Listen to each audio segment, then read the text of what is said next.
അദ്ദേഹത്തിന്റെ സഭയിലെ വിശ്വാസിയാണല്ലോ അല്ലേ? അദ്ദേഹം ഒരുപക്ഷെ കുറെ കഴിഞ്ഞ് വരുമായിരിക്കാം. ഏതായാലും ചില വർഷങ്ങളായിട്ട് ഞാനും അദ്ദേഹവും തമ്മിലുള്ള ഇന്ററാക്ഷൻ ഉണ്ട്. ரொம்ப நாள் பழக்கத்துல நாங்க இருக்கிறோம்.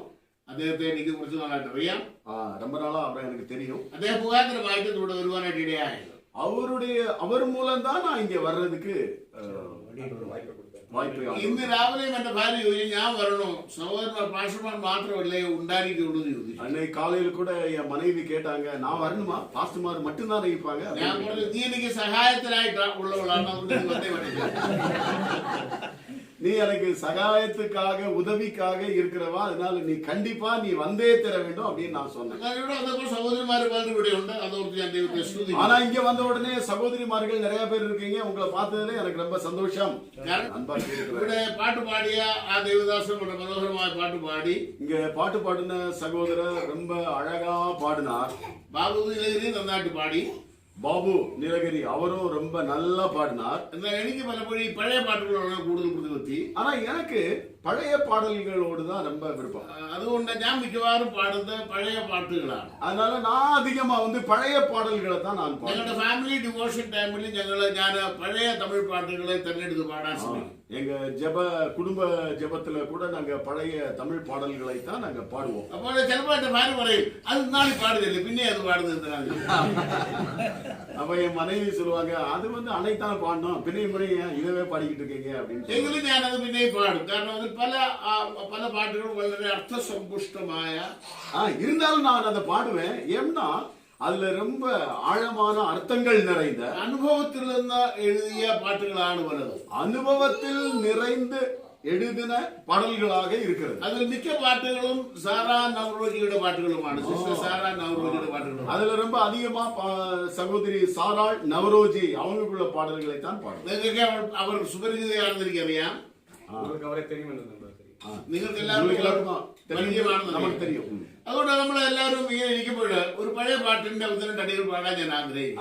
அதனால நம்ம எல்லாரும் இருக்கும்போது ஒரு பழைய பாட்டினுடைய 1-2 அடிகள். ഈ പാട്ട് ഞാൻ പഠിച്ചത് പാസ്റ്റർ എഡ്വിൻ വില്യംസിന്റെ സഭയിൽ വെച്ച്. അദ്ദേഹം ഞങ്ങളുടെ കൂട്ടായ്മയിലായിരുന്ന സമയത്ത് അവിടെ മുഴുരാത്രി പ്രാർത്ഥനയൊക്കെ നടത്തുവായിരുന്നു. இந்த பாட்டை நான் பழகினது பாஸ்டர் எட்வின் வில்லியம் அவங்க சபையில வச்சுதான் நான் பழகினேன். அவங்களும் நாங்களும் முழியரவு ஜபத்துல இருக்கும் போது அவங்க கூடத்துல ஐக்கியத்துல இருக்கும் போது நான் அந்த பழகினேன். நான் ആ പാട്ട് എങ്ങനെയാണ്? ദേവനെ ഉയർത്തി തുതിയുங்கள்.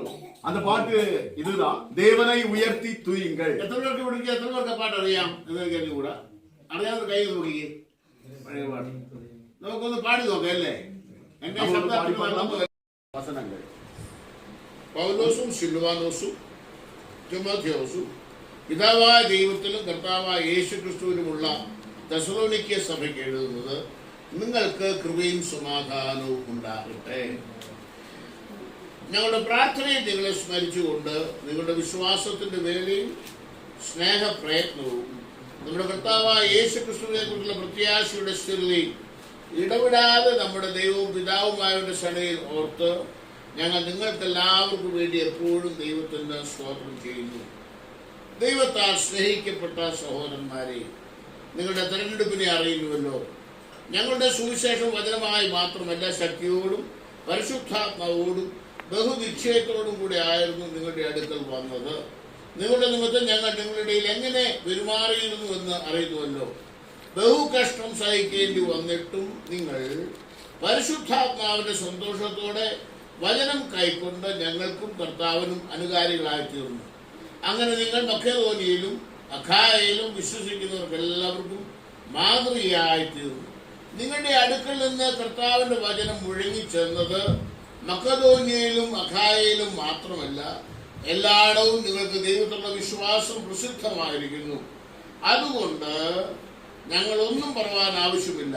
ഞങ്ങൾക്ക് നിങ്ങളുടെ അടുക്കൽ എങ്ങനെയുള്ള പ്രവേശനം സാധിച്ചു എന്നും ജീവനുള്ള സത്യദൈവത്തെ സേവിപ്പാനും അവൻ മരിച്ചവരുടെ ഇടയിൽ നിന്ന് ഉയർപ്പിച്ച തന്റെ പുത്രനും വരുവാനുള്ള കോപത്തെ വിടുവിക്കുന്നതിനുമായ യേശു സ്വർഗത്തിൽ നിന്ന് വരുന്നത് കാത്തിരിപ്പാനും നിങ്ങൾ വിഗ്രഹങ്ങളെ വിട്ട് ദൈവത്തിങ്കിലേക്ക് എങ്ങനെ തിരിഞ്ഞു വന്നു എന്നും അവർ തന്നെ പറയുന്നു. നമുക്ക് പ്രാർത്ഥിക്കാം. நாம் ஜெபம் பண்ணுவோம். ഞങ്ങളുടെ വാഴ്ത്തപ്പെട്ട കർത്താവേ, സ്വർഗ്ഗസ്ഥ പിതാവേ, எங்களுடைய மகிமை நிறைந்த பிதாவே, பரலோக பிதாவே, ഈ നല്ല സമയത്തിനായി നിനക്ക് നന്ദിയോടെ இந்த நல்ல நேரத்துக்காக உங்களுக்கு ஸ்தோத்திரங்களை ஏறெடுக்கிறோம். ഞങ്ങൾക്ക് എല്ലാവർക്കും ഒരുമിച്ച് കൂടുവാൻ ഇങ്ങനെ ഒരു അവസരം തന്നതിനായി ഞങ്ങൾ അങ്ങേ വാഴ്ത്തുന്നു. எல்லாருக்கும் ஒன்றாய் கூடுவதற்கு இப்படி ஒரு தருணத்தை தந்ததற்கு உங்களை நாங்க வாழ்த்துறோம். ഇങ്ങനെ ഞങ്ങൾക്ക് ക്രിസ്തുയേശുവിൽ പരിചയപ്പെടുവാൻ, സ്നേഹബന്ധം പുതുക്കുവാൻ എല്ലാം കർത്താവ് നൽകിയ അവസരത്തിനായി സ്തോത്രം. இப்படி நாங்க ஐக்கியப்பட பழக எங்களுக்கு கிறிஸ்து மூலம் தந்த இந்த தருணத்திற்காக நன்றி சொல்லுகிறோம். ഞങ്ങളെ രക്ഷിച്ചതിനായി സ്തോത്രം. எங்களை நீங்க ரட்சித்ததுக்காக ஸ்தோத்திரம். ഞങ്ങളെ തെരഞ്ഞെടുത്തതിനായി സ്തോത്രം. எங்களை தெரிந்து கொண்டதுக்காக ஸ்தோத்திரம். ഞങ്ങളെ സ്നേഹിച്ചതിനായി സ്തോത്രം. எங்களை அன்பு கூர்ந்ததுக்காக ஸ்தோத்திரம். തിരുവെഴുത്തിൽ ഞങ്ങൾ വായിച്ച പ്രകാരം ദൈവത്താൽ സ്നേഹിക്കപ്പെട്ടവരായിരിക്കാൻ ഞങ്ങൾ ഇടയാക്കുന്നതിനായി திருவெழுத்துல எழுதின பிரகாரம் ஆண்டவரே உம்மால் நேசிக்கப்படுகிறவர்களாக நாங்க இருக்க, നിന്റെ സ്നേഹം ഒരിക്കലും മുതിർന്നു പോകുന്നതല്ല. உங்களுக்குள்ள அன்பு ஒருபோதும் அது மாறி போகிறதல்ல. നീ ഞങ്ങളെ സ്നേഹിച്ചത് മഹാസ്നേഹത്താലാണ്. நீங்க எங்களை நேசித்தது பெரிய அன்பினால். അതിന് വലുപ്പം എന്തെന്ന് ഞങ്ങൾക്ക് അറിഞ്ഞുകൂടാ. அதனுடைய அன்பின் அந்த ஆழம் எவ்வளவுன்னு சொல்லி எங்களுக்கு தெரியாது. സകല വിശുദ്ധന്മാരോടും കൂടെ നിന്റെ സ്നേഹത്തിന്റെ ആഴവും നീളവും വീതിയും ഉയരവും അറിവാൻ ഞങ്ങളെ പ്രാപ്തിപ്പെടുത്തണമേ. சகல பரிசுத்தவான்களோடு கூட உம்முடைய அன்பின் ஆழத்தையும் நீளத்தையும் உயரத்தையும் அகலத்தையும் நாங்கள் அறிந்து கொள்ளும்படியாக எங்களுக்கு நீங்க கிருபை செய்யுங்க. ഈ വചനത്തെ കർത്താവ് ഞങ്ങൾക്ക് അനുഗ്രഹിച്ചു തരണമേ. இந்த வசனத்தை எங்களுக்கு ஆசீர்வதித்து தாரும். ഞങ്ങളോട് സംസാരിക്കണം, எங்களோடு பேசும், ഞങ്ങളെ ബലപ്പെടുത്തണമേ, எங்களை பலப்படுத்தும், ഞങ്ങളെ ഉത്സാഹിപ്പിക്കണം, எங்களை உற்சாகப்படுத்தும். യേശുവിൻ നാമത്തിൽ. இயேசுவின் நாமத்தில் ஆமென். ഇൻക്വിസിഷന്റെ കാലത്ത് റോമൻ സഭയുടെ പീഡാകാലത്ത് റോമൻ കത്തോലിക്ക സഭ റിഫോർമേഷൻ കാലത്ത് അനേക വിശ്വാസികളെ വിശുദ്ധന്മാരെ പീഡിപ്പിക്കുന്നു. ரோமருடைய காலங்களிலே அநேக விசுவாசிகளை உபத்திரவப்படுத்துகிறார். റോമൻ കത്തോലിക്കരുടെ കാലത്ത്, ரோமன் கத்தோலிக்கருடைய കാലത്ത് സ്വീഡനിൽ ആ ഉപദ്രവം വളരെ വലുതായിരുന്നു. ஸ்வீடன்ல அந்த உபத்திரவம் ரொம்ப கொடிதா இருந்தது. അവിടെയാണ് കാൽവിനും മറ്റും തന്റെ പ്രവൃത്തികളെ തുടങ്ങിയത്, ആരംഭിച്ചത്. அங்கதான் வந்து കാൽവിൻ എന്ന വേദപണ്ഡിതൻ റിഫോർമേഷൻ அங்கதான் வந்து இந்த காரியங்களை எல்லாம் சொல்ல தொடங்குறாரு.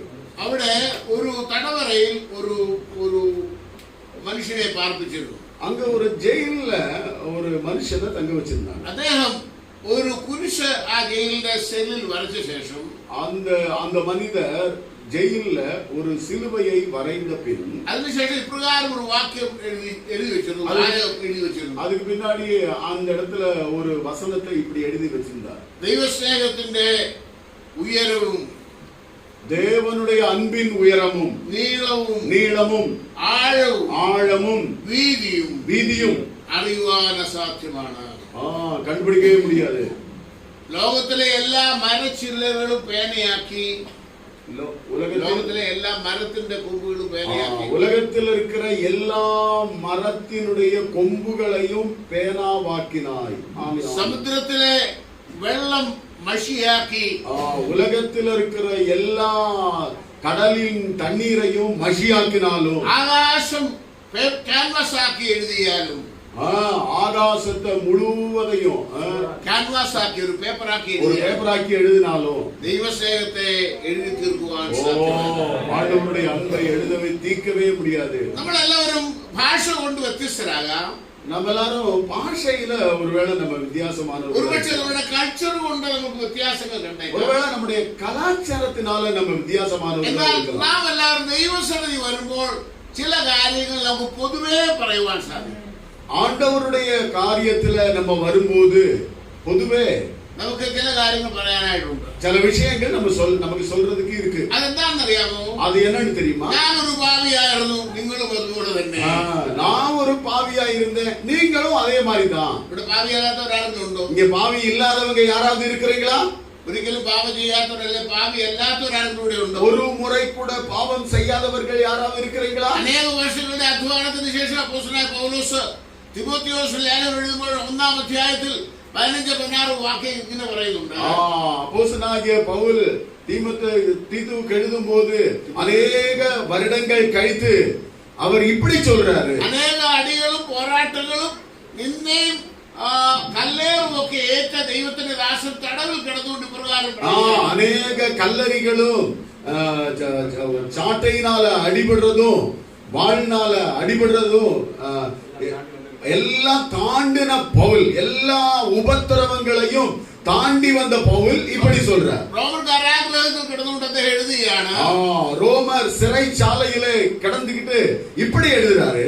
ക്രിസ്തുയേശു പാപികളെ രക്ഷിപ്പാൻ ലോകത്തിൽ വന്നു എന്നുള്ളത് വിശ്വാസ്യവും എല്ലാവരും അംഗീകരിപ്പാൻ യോഗ്യവുമാണ്. கிறிஸ்து இயேசு உலகத்திலே பாவிகளை ரட்சிக்க வந்தார் என்பது எல்லாராலும் அங்கீகரிக்கப்படுகிறது.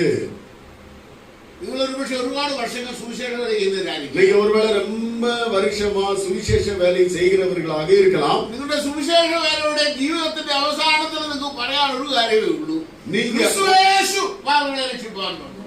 உங்களுக்குள்ள வாழ்க்கையில எவ்வளவு நாள் ஆனாலும் சொல்றதுக்கு ஒரே ஒரு வார்த்தை தான் இருக்குது, இயேசு கிறிஸ்து பாவிகளை ரட்சிக்க வந்தார். നിങ്ങളുടെ സഭയിലുള്ള വിശ്വാസികളോട് നിങ്ങൾക്ക് പറയാൻ ഒറ്റ കാര്യമുള്ളൂ, ക്രിസ്തുയേശു പാപികളെ രക്ഷിപ്പാൻ വന്നു. சபையில் இருக்கிற உங்களுடைய விசுவாசிகளிடத்திலே சொல்லுவதற்கு ஒன்றே ஒன்றுதான் இருக்கிறது, இயேசு கிறிஸ்து பாவிகளை ரட்சிக்க வந்தார். അതിനകത്ത് പൗലോസ് പറയുകയാണ്, ആ പാപികളിൽ ഞാൻ ഒന്നാമൻ. இதுல இருந்து பவுல் சொல்றாரு, அந்த பாவிகளில் நான் பிரதான பாவி என்று. I was one among them, I was chief of sinners എന്നല്ല പൗലോസ് പറയുന്നത്, I am chief of sinners. நான் பெரிய பாவி என்று சொல்கிறான். உலகத்தில் இருக்கிற பாவிகளிலேயே நான் பெரிய பாவி என்று சொல்கிறான். ഞാൻ പാപിയായിരുന്നു എന്നല്ല പറയുന്നത്, நான் பாவியா இருந்தேன்னல்ல, ഞാൻ പാപിയാകുന്നു. நான் பாவியாக இருக்கிறேன். യേശു ക്രിസ്തു രക്ഷിപ്പാൻ വന്ന പാപികളിൽ ഞാൻ പ്രധാന പാപിയാകുന്നു. இயேசு ரட்சிக்க வந்த பாவிகளில பெரிய பாவி, பிரதான பாவி நான் தான் அப்படின்னு சொல்றேன். ഞാനത് പറയാനായിട്ട് ആഗ്രഹിക്കുന്നു, യേശു രക്ഷിച്ച പാപികളിൽ ഞാൻ ഒന്നാമനാണ്. நான் அதை சொல்ல விரும்புறேன், இயேசு ரட்சித்த பாவிகளில நான் தான் முதலாவது நபர் அப்படின்னு நான் എന്നെ യേശു രക്ഷിച്ചത് എന്റെ സൽപ്രവൃത്തികൾ കൊണ്ടല്ല, എന്നെ യേശു രക്ഷിച്ചത് എന്റെ ധർമ്മപ്രവൃത്തികളല്ല. இயேசு என்னை ரட்சித்தது என்னுடைய நற்கிரிகைகளினால் அல்ல, പിന്നെയോ യേശു എന്നെ രക്ഷിച്ചത് തന്റെ കരുണപ്രകാരം. இயேசு என்னை ரட்சித்தது அவருடைய கிருபையினால் மட்டுமே. അവന്റെ കരുണയാൽ അവൻ എന്നെ രക്ഷിച്ചു. அவருடைய கிருபையினால் என்னை ரட்சித்தார். സഹോദരന്മാരിലും സഹോദരിമാരും ആരെങ്കിലും ഈ കരുണയാൽ രക്ഷിക്കപ്പെടാത്തവരുണ്ടെങ്കിൽ അവർ ദൈവക്കാം. இங்க யாராவது கிருபையால் ரட்சிக்கப்படாதவங்க யாராவது இருக்கீங்க அப்படின்னா உங்க கையை உயர்த்தி காமிக்க முடியுமா? എല്ലാവരും ദൈവത്തിന്റെ കരുണയാൽ രക്ഷിക്കപ്പെട്ട எல்லாரும் கிருபையால், தேவனுடைய கிருபையினால் ரட்சிக்கப்பட்ட பாவிகளாய் இருக்கிறோம். പാപത്തിന് ഭാഷാ വ്യത്യാസമോ സ്ഥലകാല വ്യത്യാസമോ കൾച്ചറൽ വ്യത്യാസമോ ഒന്നും തന്നെ ഇല്ല. பாவத்துக்கு எந்த வித்தியாசமும் இல்லை. അമേരിക്കയിലായിരുന്നാലും പാപം പാപം തന്നെയാണ്, ആഫ്രിക്കയിലായിരുന്നാലും പാപം പാപം തന്നെയാണ്. அமெரிக்காவில இருந்தாலும் ஆப்பிரிக்காவில இருந்தாலும் பாவம் பாவமே. അത് മാറ്റം വരുന്നില്ല, அதை மாற்றவே முடியாது, അത് മാറ്റാനാണ് സാധ്യവുമല്ല. அதை மாற்ற முடியவே முடியாது. എവിടെയിരുന്ന മനുഷ്യനും എവിടെ ആയിരിക്കുന്ന വിശ്വാസിയും രക്ഷിക്കപ്പെടുന്ന ഒരൊറ്റ കാര്യത്താലാണ്, യേശുവിന്റെ കരുണയാൽ നാം രക്ഷിക്കപ്പെടുന്നു.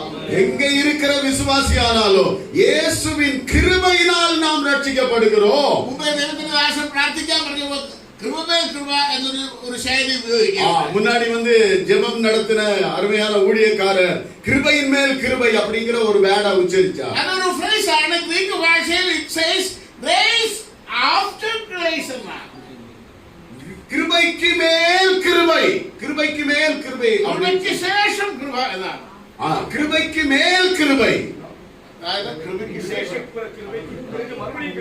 கிருபைக்கு பிறகும் கிருபை.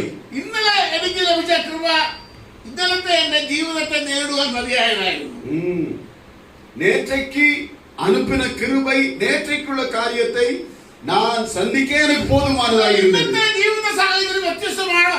ഇന്ന് എനിക്ക് ആവശ്യമായ കൃപ ഇന്നിനെ നേരിടുവാനുള്ള ദൈവകൃപയാണ്. இன்னைக்குள்ள அனுபவம் எனக்கு வேறு விதமானது, அதனால இன்னைக்கு எனக்கு வேற கிருபை தேவையாயிருக்கிறது. 2020 മുമ്പ് എനിക്ക് കോവിഡിനെ നേരിടുവാനുള്ള കൃപ വേണ്ടായിരുന്നു. 2020க்கு முன்னாலே எனக்கு கோவிட்டை சந்திப்பதற்கு எனக்கு கிருபை தேவையாயிருந்தது. എന്നാൽ 2020 മുതൽ ഇന്ന് വരെയും എനിക്ക് കോവിഡ് എന്ന് പറയുന്ന മഹാമാരിയെ നേരിടുവാനുള്ള കൃപയാണ് കർത്താവ് തരുന്നത്. ஆனால் பின்னாடி ஆண்டவர் இந்த காலத்துல നമ്മുടെ ജീവിതത്തിന് ആവശ്യമായ കൃപ, നമ്മുടെ പ്രശ്നങ്ങളെ നേരിടുവാൻ ആവശ്യമായ കൃപ, നമ്മുടെ വയ്യാഴികളെ നേരിടുവാൻ ആവശ്യമായ കൃപ, നമ്മുടെ രോഗത്തെ നേരിടുവാൻ ആവശ്യമായ കൃപ, നമ്മുടെ ദാരിദ്ര്യത്തെ നേരിടുവാൻ ആവശ്യമായ കൃപ, അതാണ് കർത്താവ്. ஒவ்வொரு நாளும் நம்முடைய தேவைகளை சந்திக்கிற கிருபை, நம்முடைய பாடுகளை மேற்கொள்கிற கிருபை, நம்முடைய வியாதிகளை நாம் ஜெயிக்கிற கிருபை, ஒவ்வொரு நாளும் அந்த கிருபையை ஆண்டவர் நமக்கு தருகிறார். എന്താണെന്നറിയാമോ? യേശുവിൽ കൃപയും സത്യവും നിറഞ്ഞിരിക്കുന്നു. നാം എത്രമാത്രം ആ കൃപയിൽ നിന്ന് കോരിയാലും അവന്റെ കൃപ ഒരിക്കലും இயேசுவின் அந்த கிருபையும் அந்த சத்தியமும் நிறைந்திருக்கிறது. அந்த கிருபையை இயேசுவிலிருந்து நாம் எவ்வளவு எடுக்கிறோம், எவ்வளவு எடுத்துக் கொள்ளுகிறோம் என்பதுதான் முக்கியம். ആ കൃപ എന്റെ ബലഹീനതയെ തികഞ്ഞു വരുന്നതായ ദൈവകൃപയാണ്. அந்த கிருபை என்னை பலவீனத்திலே பலப்படுத்துகிற கிருபை. പൗലോസ് അതുകൊണ്ട് പറയുകയാണ്, കർത്താവിനോട് പറഞ്ഞതാരും പറയുകയാണ്, എന്റെ കൃപ, my grace is sufficient for you. அதனால பவுல் சொல்லுகிறார், உன்னுடைய பலவீனத்திலே என்னுடைய கிருபை உனக்கு போதும். പൗലോസ് കർത്താവിനോട് പ്രാർത്ഥിച്ചു, സാത്താൻ മുഖാന്തരം അവനുണ്ടായ മുള്ള മാറ്റി കൊടുക്കുവാനായി. அவர் ஜெபம் பண்ணாரு, பவுல் ஜெபம் பண்ணாரு, ஆண்டவரே சாத்தான் எனக்கு அனுப்பின முள்ளை என்னை விட்டு எடுத்து போடும் என்று അത് നീക്കണമേ കർത്താവേ. அதை நீக்குங்க ஆண்டவரே. അതിനെ വല്ലാതെ ബലഹീനനാക്കുന്നു. அது என்னைய ரொம்ப பலவீனனா மாத்துது. അതിന് കർത്താവിന് മറുപടി ഇതാണ്, அதுக்கு ஆண்டவருடைய பதில் என்ன? എന്റെ കൃപ നിനക്ക് മതി. என்னுடைய கிருபை உனக்கு போதும், என்னுடைய கிருபை உனக்கு போதும். എന്റെ ശക്തി ബലഹീനതയിൽ തികഞ്ഞു വരും. என்னுடைய கிருபை, என்னுடைய பலன் உன்னுடைய பலவீனத்திலே பரிபூர்ணமாய் விளங்கும். വടശ്ശേരി, നിങ്ങൾക്ക് എന്താ വേറെ വേണ്ടത്? உங்களுக்கு வேற என்ன வேணும்? വേറെ എന്താ വേണ്ടത്? வேற என்ன வேணும்? 1000 കോടി രൂപ ലഭിക്കുന്നയാളും നമ്മളെ പോലെ തന്നെ കൃപ ആവശ്യമുള്ള മനുഷ്യനാണ്. 1000 கோடி ரூபாய் அனுபவிக்கிற ஆளும் நம்மள மாதிரி கிருபைய தேவைப்படுகிற ஒரு நபராக இருக்கிறார். ജീവചരിത്രങ്ങളുടെ മരണാവസാനത്തെ കുറിച്ച് വായിക്കുകയുണ്ടായി. 1-2 പേരുടെ മരണ മുടിവിൻ അനുഭവങ്ങളെ ഞാൻ വാസിക്ക നേരിട്ടത്. ഒരു കൽപ്പന എന്ന് പറയുന്ന ഒരു നടി ഉണ്ടായിരുന്നു. സൂര്യയാണ് കൽപ്പന എന്ന് പറയുന്നത്. ஒரு கல்பனா அப்படிங்கிற ஒரு நடிகை, ரொம்ப அழகியானவங்க. ഒരുപാട് കോമഡി ആയിട്ടുള്ള സീരിയലൊക്കെ അഭിനയിച്ച, സിനിമയിൽ അഭിനയിച്ച ഒരു സ്ത്രീയാണ്. ரொம்ப കോമഡിയൻ, ரொம்ப சீரியல்ல நடிக்கக்கூடிய நடிகையாக இருந்தா. അവർ 50ാമത്തെ വയസ്സിൽ, அவங்க 50வது வயதுல ആന്ധ്രയിൽ ഒരു ഹോട്ടൽ റൂമിൽ വെച്ച്, ஆந்திராவுல ஒரு ஹோட்டல் ரூம்ல வச்சு അവൾ തനിയെ ഇരുന്നപ്പോൾ, அவங்க தனியா இருந்தப்போ, ഒരു തുള്ളി വെള്ളം പോലും കിട്ടാതെ, ஒரு துளி தண்ணி கூட கிடைக்காம, ആരും കൂടെ ഇല്ലാതെ, யாருமே கூட இல்லாம ശ്വാസം മുട്ടി മരിച്ചു. Heart attack. அவங்க மூச்சு முட்டி அவங்க இறந்து போனாங்க. அட்டாக், மாரடைப்பு. 600 കോടി രൂപയിലധികം സമ്പാദ്യം അവർക്ക് സിനിമയിൽ ഉണ്ടാക്കിയിട്ടുണ്ട്. 600 கோடி ரூபாவுக்கு அதிகம் அவங்க சினிமா துறையில அவங்க சம்பாதிச்சிருக்காங்க. എന്താണ് കാരണം? என்ன காரணம்? കൃപയില്ല. கிருபை இல்ல. സഹിക്കാനുള്ള കൃപ അവർക്കില്ല. அதை സഹിക്കக்கூடிய கிருபை இல்ல. ഒരുപക്ഷെ നിങ്ങളെല്ലാം അറിയാതിരിക്കാൻ തമിഴ് സിനിമയിൽ അഭിനയിച്ചു വന്നിരുന്ന നടൻ കൂടിയാണ് കലാഭവൻ മണി. ஒருவேளை உங்களுக்கு எல்லாம் தெரிஞ்சவங்களா இருக்கலாம். கலாபவன் மணி. മണി മണി ഇല്ലേ? കോമഡിയനാണ്. ഒരുപാട് കോമഡി സീനുകൾ അഭിനയിച്ച ரொம்ப കോമഡിயா அவரு வந்து நடிச்சிருக்கிறாரு. പന്നിയെ പോലെ അഭിനയിക്കണേ തയ്യാറാണ്, ആനയുടെ വേഷം എടുക്കണേ അതിന് തയ്യാറാണ്, ഏതിനെ അനുകരിക്കാൻ മിടുക്കനായി. ஆமா, எந்த வேஷத்தையும் அவர் ரொம்ப சீக்கிரமா அவர் நடிச்சிருவாரு. അവസാനം മരിച്ചപ്പോൾ, கடைசியில் அவர் இறந்த போது, കാരണെല്ലാം പോയി, അതിന് പകരം വെക്കാൻ ഒന്നുമില്ലാതെ 1000 കോടി രൂപയുടെ സമ്പാദ്യം അവിടെ വിട്ടേച്ച് അവനും പോയി. கடைசியில அவருடைய இருதயம் எல்லாம் போய் 1000 கோடி ரூபாய் இருந்தாலும் முடியாத சூழ்நிலையில அவர் போயிட்டார். എന്നാൽ ഒന്നുമില്ലാതെ മരിച്ച അനേക ഭക്തന്മാരുണ്ട്. ஆனா ஒண்ணுமே இல்லாமல் இறந்த நிறைய பரிசுத்தவான்கள் இருக்கிறார்கள். ഇന്ത്യയിലേക്ക് വന്ന ബ്രിട്ടീഷ് മിഷണറിയാണ്, ആദ്യത്തെ മിഷണറിയാണ്. വില്യം കേരി ഇന്ത്യക്ക് വന്ന മുതൽ മിഷണറി. അദ്ദേഹം മരിച്ചപ്പോൾ അദ്ദേഹം എഴുതിയ ഒരു വാക്യം, തന്റെ കല്ലറയിൽ കുത്തിവെക്കാൻ പറഞ്ഞ വാക്യം ഇതാണ്. അവർ മരിച്ചപോது அதற்கு முன்பதாக எழுதின ஒரு வார்த்தை இதுதான். അരിഷ്ടനും നിർഭാഗ്യവാനുമായ ഒരു പാപീത അങ്ങയുടെ കൃപയുള്ള കയ്യിലേക്ക്, தகுதி இல்லாமல் ஒரு பாவி இது அங்கேயுடைய கிருபை உள்ள கரங்களிலே ஓ இதோ கிருபையுள்ள உம்முடைய கரங்களிலே வருகிறேன். ஒரு மனுஷன் நீங்க பாட்டுகள் எழுதிய ஆளான சார்ல்ஸ் வெஸ்லி, வேற ஒரு பரிசுத்தவான் சார்லஸ் வெஸ்லி, அதே எழுதியது அவர் இப்படி எழுதினார். அதே பிரகாரமான நின்ற கிருபா எனக்கு மதி, உம்முடைய கிருபை எனக்கு போதும். நான் உணரும் போல் நான் விழிக்கும் போது உமது முகத்தை நான் தரிசிப்பேன். உம்முடைய முகத்தை பார்த்து நான் திருப்தி அடைவேன். வேற என்ன உங்களுக்கு வேணும்? பணத்தின் வேண்டி யாதிச்சால் ஒரு பணம் தந்தேக்கா. பணத்துக்காக நீங்க ஜெபம் பண்ணீங்கன்னா ஒருவேளை பணம் கிடைச்சிடும். ஏன்னா இருதயத்துல உன்னுடைய விருப்பத்தை ஆண்டவர் செய்வார், நிறைவேற்றுவார்னு வசனம் சொல்லுதுல்ல.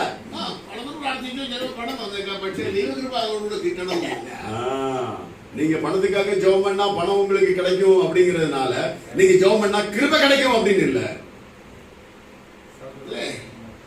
பணம் போன இதெல்லாம் விட்டுட்டு கை வருது வீசி காணிச்சிட்டு ஒண்ணு இல்லை, யாருக்கும் கொண்டு போயிடலாம்.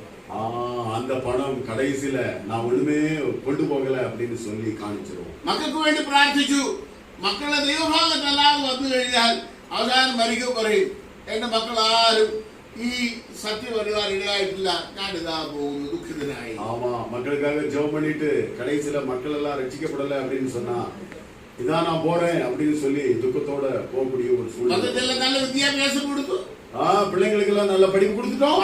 எல்லாரும் என்ன மகனும் பிஎஸ்சி எடுத்தாங்க. என் பையன் வந்து பிஹெச்டி எடுத்திருக்கான். என்ன மகளும் எம்எஸ்சில பயோ கெமிஸ்ட்ரா இருக்கிறான். என் பொண்ணு வந்து எம்எஸ்சி பயோ கெமிஸ்ட்ரியா இருக்கு. என்ன மகள பிஎஸ்சி நர்சிங் பாஸ் ஆகி ஆஸ்திரேலியா அமெரிக்காவுக்கு ஜோடி. என் பொண்ணு வந்து பிஎஸ்சி நர்சிங் பாஸ் ஆகி அமெரிக்கா ஆஸ்திரேலியாவில் இருக்கான்னு சொல்றாங்க. தெய்வ கிருபையோட சத்தியம் പറഞ്ഞു கொடுക്കാൻ ஒரு കഴിയില്ല. ஆனா ஆண்டவருடைய கிருபையை இவங்களுக்கு சொல்லி கொடுக்க முடியறது. யாரும் ഈ മാതാപിതാക്കന്മാരുടെ വഴി നടക്കുന്നില്ല. அவங்க யாருமே இந்த பெற்றோர்களின் வழியில நடக்கிறவங்களா இல்ல. പിന്നെ അതുകൊണ്ടുള്ള പ്രയോജനം എന്താ?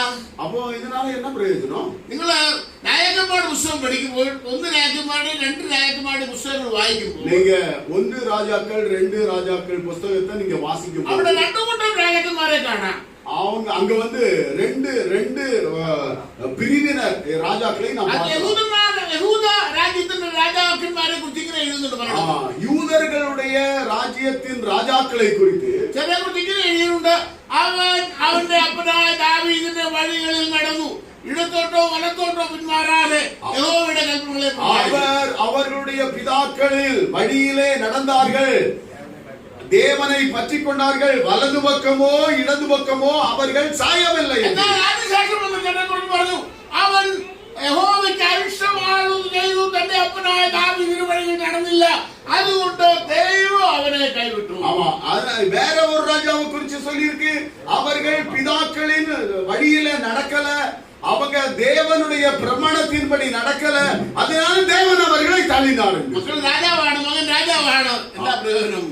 மகன் ராஜா, ஆனா என்ன பிரயோஜனம்? கிருபை இல்லைன்னா தெய்வம் கைவிட்டு കളഞ്ഞു, ஆண்டவரே கைவிட்டாரு. இந்த முதற்காலம் ഞാൻ പറയട്ടെ, ഞാൻ നിങ്ങളുമായിരിക്കുന്നത് ദൈവത്തിന്റെ മഹാകരുണയാൽ. இந்த பகல் காலத்துல நான் உங்கள்கிட்ட சொல்ல விரும்புறேன், நம்ம எல்லாரும் இருக்கிறது ஆண்டவருடைய கிருபையினால் மட்டுமே.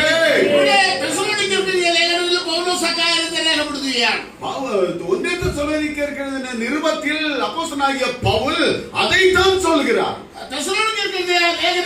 പൗലോസിന്റെ എഴുത്തുകളിൽ ഏറ്റവും ആദ്യത്തെ എഴുത്ത്. தெசலோனிக்கேயருக்கு எழுதின நிருபம் தான் அவருடைய நிருபங்களிலேயே முதலாவது நிருபம். ഇത് AD 49 51 ഇടയിൽ കൊരിന്തിൽ വെച്ച് എഴുതിയ ലേഖനമാണ് തെസലോനിക്കർക്ക് എഴുതിയ ഒന്നാം ലേഖനം. கிறிஸ்துவுக்கு பின்னால 49 51 இதுக்கு இடையில தான் அவர் வந்து இதை எழுதுகிறார். കൊരിന്തിൽ വെച്ച് എഴുതി തെസലോനിക്കയിലേക്ക് അയക്കുകയാണ്. கொரிந்தில வச்சு எழுதி இதை தெசலோனிக்கேயருக்கு அனுப்புகிறார். അവിടെ തെസലോനിക്കയിൽ അപ്പോസ്തലൻ പൗലോസ് ഏറെ കൂടിയ 4 ആഴ്ച മാത്രമേ നിന്നുള്ളൂ. ஆமா, தெசலோனிக்கேயருக்கு அந்த இடத்துல அவர் வந்து 4 வாரம் மாத்திரமே அவர் இருந்தார். മറ്റു ഇടങ്ങളിൽ 1.5 വർഷം 3 വർഷം ശുശ്രൂഷിച്ചിട്ടുണ്ട്. மற்ற இடங்கள் எல்லாம் 1.5 வருஷம் 3 வருஷம் அப்படி எல்லாம் அவர் இருந்திருக்கார். എന്നാൽ തെസലോനിക്കയിൽ താൻ സഭ സ്ഥാപിക്കുമ്പോൾ only 4 weeks he lived there for 4 weeks. ஆனா தெசலோனிக்கேயர் சபையை ஸ்தாபிக்கும் போது அவர் 4 வாரங்கள் மட்டுமே அங்க இருந்திருக்கிறார். ഇന്നത്തെ കാലത്ത് നമ്മൾ ആർക്ക് കഴിയും 4 ആഴ്ച കൊണ്ട് ഒരു സഭ സ്ഥാപിച്ചിട്ട് അവരെ വേദപുസ്തകത്തിലെ ഉപദേശങ്ങൾ മുഴുവൻ പഠിപ്പിച്ച് വേറൊരു വരുന്ന ആളിനെ കൈമാറിയിട്ട് പോകാനായിട്ട് நம்மளால முடியுமா? 4 வாரம் கொண்டு அவங்கள வந்து சபையை ஸ்தாபிச்சு அவங்களுக்கு பைபிள்ல இருக்கிற உபதேசங்களையும் கொடுத்து வேற ஒரு ஊழியக்காரங்க கையில ஒப்புவிக்கிறதுக்கு நம்மளால முடியுமா? 4 வாரத்துல നമുക്ക് എത്ര വർഷം വേണ്ടി വരും? എത്ര മാസം വേണ്ടി വരും? நமக்கு எத்தனை மாசம் வர வேண்டியது வரும்? 6 മാസം. 20 வருஷம் ആയിട്ടുമേ ഒന്നും അതാണ് കറക്റ്റില്ലേ? 20 വർഷമായിട്ട് ഒന്നും സാധിക്കല. 4 ആഴ്ച കൊണ്ട് തെസ്സലോനിക്ക വിശ്വാസികളെ വേദപുസ്തക ഉപദേശങ്ങൾ മൊത്തം പഠിപ്പിച്ച ശേഷം അവരെ വേറൊരു ആളിനെ കൈ ഏൽപ്പിച്ചിട്ട് അവരോട് പോവുകയാണ്. 4 வாரம் கொண்டு அவர்களை ரட்சிப்புக்குள்ள வழி நடத்தி வேத புஸ்தக உபதேசங்களை சொல்லிக் கொடுத்து வேறொரு நபர்கள் கையில கொடுக்கிறார் பவுல். ഒരു വിഷയത്തിൽ പറഞ്ഞേക്കാം, അവരെല്ലാം നല്ല പണക്കാരായ മനുഷ്യരായിരിക്കാം, സുഖത്തോടെ ഇരിക്കുന്നവർക്ക് അവർക്കൊന്നും പ്രശ്നമില്ല, ഞങ്ങളെ പോലുള്ള ജീവിത പ്രശ്നങ്ങളൊന്നും അവർക്ക് ഉണ്ടായിരുന്നില്ല എന്നൊക്കെ പറഞ്ഞേക്കാം. ஒருவேளை எங்களை மாதிரி வந்து பிரச்சனை இல்லாதவங்களா இருக்கலாம் அப்படின்னு ஒருவேளை நீங்க சொல்லலாம். நீங்க അവർക്ക് പ്രശ്നം ഉണ്ടായിരുന്നു. തെസ്സലോനിക്ക വിശ്വാസികൾ அவங்களுக்கு பிரச்சனை இருந்துச்சா? നിങ്ങൾ എങ്ങനെ വായിക്കുന്നേ? நீங்க என்ன வாசிக்கிறீங்க? അതിന്റെ 6ാമത്തെ വാക്യം, அதுல உள்ள 6வது வசனத்தை பாருங்க. 1-ാം അധ്യായത്തിന്റെ 6ാം വാക്യം. 1:6 பாருங்க. 1 தெசலோனிக்கே 1:6 பாருங்க. ബഹു കഷ്ടം സഹിക്കേണ്ടി വന്നു. நீங்கள் மிகுந்த உபத்திரவத்திலே பரிசுத்த ஆவியின் சந்தோஷத்தோடு திருவசனத்தை ஏற்றுக்கொண்டு எங்களையும் கர்த்தரையும் பின்பற்றுகிறவர்களாக ബഹു കഷ്ടം സഹിക്കേണ്ടി വന്നു. மிகுந்த உபத்திரவத்தை சகிக்க வேண்டியது வந்தது. ഒരു പനി വന്നാൽ നാം പറയും എന്തോ കഷ്ടമായി പോയെന്നറിയാം. ஐயோ, நமக்கு ஒரு சின்ன காய்ச்சல் வந்தா என்ன கஷ்டம் அப்படின்னு நம்ம சொல்லுவோம், അല്ലേ? அப்படிதானே? ഏതെങ്കിലും ഒരാൾ നമ്മളെ പെന്തക്കോസ്തുകാരെന്ന് പറഞ്ഞ് ആക്ഷേപിച്ചാൽ നമുക്ക് വലിയ ദുഃഖം. പിന്നെ ആഴ്ചത്തെ സമാജത്തിന് സാക്ഷി ഇതായിരിക്കും, ഞാൻ അങ്ങോട്ട് പോകുമ്പോ അങ്ങേപ്പുറത്തെ അറിയാമോ എന്നെ പെന്തക്കോസ്തുകാരനാണ് കല്ലിയാണെന്ന് പറഞ്ഞ് ആക്ഷേപിച്ചു. ஆமா ஆமா, நம்ம யாராவது நம்மளை பார்த்து பெந்தகோஸ்காரன்னு சொல்லி கேலிக்கின்ற. ஓ, ஆனா தெசலோனிக்கேயர் விசுவாசிகளுக்கு 4 வார பயிற்சி தான் கிடைத்தது. അവരത് ദൈവത്തിന്റെ വചനത്തെ സ്വീകരിച്ചത് അവർ സുഖത്തോടെ ഇരുന്നപ്പോഴല്ല, ബഹു കഷ്ടം സഹിക്കേണ്ടി വന്നിട്ടും അവർ ദൈവത്തെ വിശ്വസിച്ചു. അവർക്കും കർത്താവെന്ന് அவங்க வந்து ரொம்ப சுகபோகமா ஆரோக்கியமா இருந்த நாட்கள் அல்ல, அவங்க மிகுந்த உபத்திரவத்தில் இருந்தாங்க. அந்த மிகுந்த உபத்திரவத்திலையும் அவர்கள் திருவசனத்தை சந்தோஷமா ஏற்றுக்கொண்டாங்க. എങ്ങനെയുള്ള സന്തോഷത്തോടെ? எப்படிப்பட்ட சந்தோஷம்? പരിശുദ്ധാത്മാവിന്റെ சந்தோஷம். பரிசுத்தாவியின் சந்தோஷம். കൺവയായ ഉപദേശം നിങ്ങളോട് പറയുമ്പോൾ നിങ്ങൾക്ക് പരിശുദ്ധാത്മാവിന്റെ സന്തോഷത്തോടെ അത് കൈക്കൊള്ളാൻ കഴിയുന്നെങ്കിൽ നിങ്ങളാണ് യഥാർത്ഥ വിശ്വാസി. கட்டியான உபதேசத்தை நீங்க சொல்லும் போது அதை நீங்க பரிசுத்தாவியின் சந்தோஷத்தோட கேட்டுக்கிட்டீங்க அப்படின்னா நீங்க தான் உண்மையான விசுவாசி. வரட்டும், சொல்லுங்க, கஷ்டங்கள் வரட்டும், உபத்திரவங்கள் வரட்டும், என்னுடைய பரிசுத்தாவியின் சந்தோஷத்தை நான் இழக்க மாட்டேன். நான் இழக்க மாட்டேன். பரிசுத்தாவியின் சந்தோஷத்தை நான் இழக்க மாட்டேன். பரிசுத்தாவியின் அனலை நான் இழக்க மாட்டேன். இழப்புகள் வரட்டும், இழப்புகள் வரட்டும், ஏமாற்றங்கள் வரட்டும், இருள் வரட்டும், பரிசுத்தாவியின் சந்தோஷத்தை நான் இழக்க மாட்டேன்.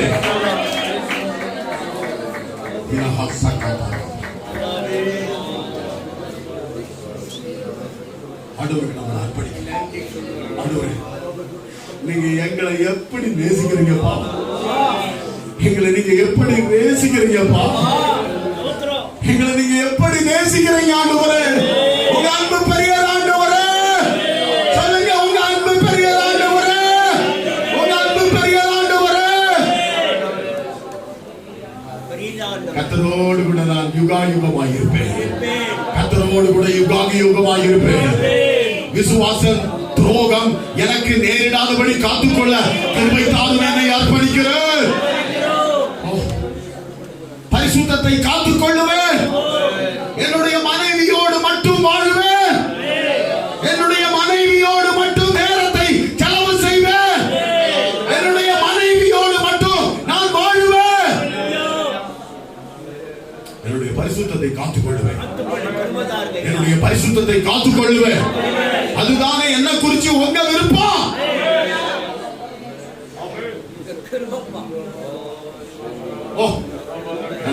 சந்தோஷமா இருக்கு.